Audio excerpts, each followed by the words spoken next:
प्रदीप, अगर तू चाहे तो मैं तुझे अपने साथ शहर में काम पर लगा सकता हूँ। बोल, क्या बोलता है? चलेगा मेरे साथ? मुझे इस बारे में माँ से बात करनी पड़ेगी यार। शाम को प्रदीप अपनी माँ से इस बारे में बात करता है। नहीं बेटा, तू शहर मत जा। जो शहर जाता है फिर वो लौट कर गाँव नहीं आता। मैं और तू यहीं गाँव में रहकर कुछ काम कर लेंगे। शहर में न जाने तुझे किस हाल में रहना पड़े। माँ, तुम तो यूं ही बेकार चिंता करती हो। अगर मुझे वहाँ कोई परेशानी होगी तो मैं तुरंत गाँव वापस आ जाऊंगा। मेरा कहा तो तूने मानना नहीं। चल ठीक है, चला जाइयो शहर, लेकिन उससे पहले तू मेरे साथ मंदिर चलकर भगवान से आशीर्वाद लेना, उसके बाद ही शहर जाना। अगले दिन सुबह दोनों मंदिर जाते हैं। हे महादेव, आप ही हमारा सहारा है। मेरे बेटे को आशीर्वाद दो भगवान कि वो अपनी जिंदगी की शुरुआत अच्छे से कर सके। इसके बाद प्रदीप शहर चले जाता है। तकरीबन 2 महीने बाद प्रदीप का दोस्त दिनेश किसी काम से शहर से गाँव आता है तो वो सुलोचना से मिलकर कहता है, काकी, प्रदीप को शहर में नौकरी मिल गई और वो बिल्कुल ठीक है। उसने कहा है कि आप उसकी बिल्कुल भी चिंता ना करें। ये बात सुनकर सुलोचना बड़ी खुश होती है और मंदिर जाकर शिव जी के आगे प्रसाद चढ़ाती है। इसी तरह वो हर रोज मंदिर जाकर शिव जी से प्रार्थना करती रहती। प्रदीप हर महीने अपनी माँ को खर्चे पानी के लिए रुपए भेजता रहता। ऐसे ही समय बीतता गया। प्रदीप को शहर गए 1 साल बीत गया, लेकिन पिछले 2 महीनों से न तो उसने पैसे भिजवाए और न ही उसकी कोई खबर आई। ये देख सुलोचना चिंता में पड़ गई। फिर एक दिन उसे गांव में दिनेश दिखाई दिया तो वो भागते हुए उसके पास गई और कहने लगी, अरे दिनेश, तू गांव कब आया और मेरा प्रदीप कैसा है? कई रोज हो गए उसकी कोई खबर ही नहीं आई। अब काकी, मैं आपसे मिलने ही आ रहा था। प्रदीप इन दिनों बहुत परेशान है। उसकी नौकरी चली गई है। फिर उसने खुद का काम शुरू करने की सोची, जिसके लिए उसने कर्ज उठाया, लेकिन अब कर्ज न चुका पाने की वजह से वो लोग उसे जाने नहीं दे रहे हैं।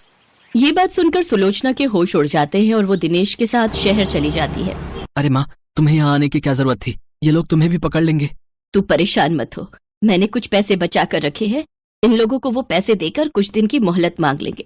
फिर वो प्रदीप के साथ उस लाला के पास जाती है जिससे उसने पैसे उधार लिए थे। साहब, हमें कुछ दिनों की मोहलत और दे दीजिए। ये लड़का मेरा पैसा खाकर यहाँ से भागने की कोशिश कर रहा था और अब तू आई है यहाँ इसे ले जाने के लिए। पहले मेरे पैसे दे, तभी मैं इसे छोड़ूंगा। अभी तो मेरे पास ये कुछ पैसे ही हैं, आप इन्हें रख लीजिए। कुछ दिनों में मैं आपके सारे पैसे लौटा दूंगी। ठीक है, मैं तुम्हें 30 दिन की मोहलत देता हूँ। फिर वो दोनों मंदिर जाते हैं और परेशान होकर मंदिर के बाहर सीढ़ियों पर बैठे हुए होते हैं कि तभी उनके पास एक बुजुर्ग आदमी आता है और उनसे कहता है, क्या बात है, आप दोनों बड़े परेशान लग रहे हो। इसके बाद सुलोचना उसको सारी बात बताती है। तुम दोनों परेशान मत हो, अपने भोले बाबा बड़े दयालु हैं, वो सब ठीक कर देंगे। मैं इस मंदिर के बाहर कई सालों से पकोड़ों का ठेला लगाता हूँ, लेकिन अब मेरी उम्र हो गई है और अब मुझसे ये संभलता नहीं।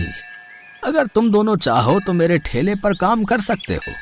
जो भी कमाई होगी उसमें से 3 हिस्से होंगे, जिसमें से 2 तुम्हारे और 1 मेरा। अच्छा, अब मैं चलता हूँ। फिर वो दोनों उस ठेले पर मन लगाकर काम करने लगे। सुलोचना के हाथ के पकोड़े सबको बहुत पसंद आए। उनके ठेले पर काफी भीड़ रहने लगी, जिसके चलते उनका काम खूब अच्छा चलने लगा। कुछ ही दिनों में उन्होंने उस मंदिर के पास ही एक छोटा सा घर किराए पर ले लिया। इसी बीच मंदिर के बाहर कुछ गरीब आते थे जिनका पकौड़े खाने का बड़ा मन होता, लेकिन अपनी गरीबी के कारण वो उसे खरीद नहीं पाते। उन लोगों को सुलोचना बिना पैसे लिए मुफ्त में पकौड़ी चटनी खिला देती थी। ऐसे ही 1 महीना बीत जाता है। तभी उस ठेले का मालिक, वो बुजुर्ग आदमी, उनके पास आता है और कहता है, अरे भाई, हमें और हमारी पत्नी को भी तो पकौड़े खिलाओ, वो भी चटनी के साथ भाई। हाँ, अभी लीजिए।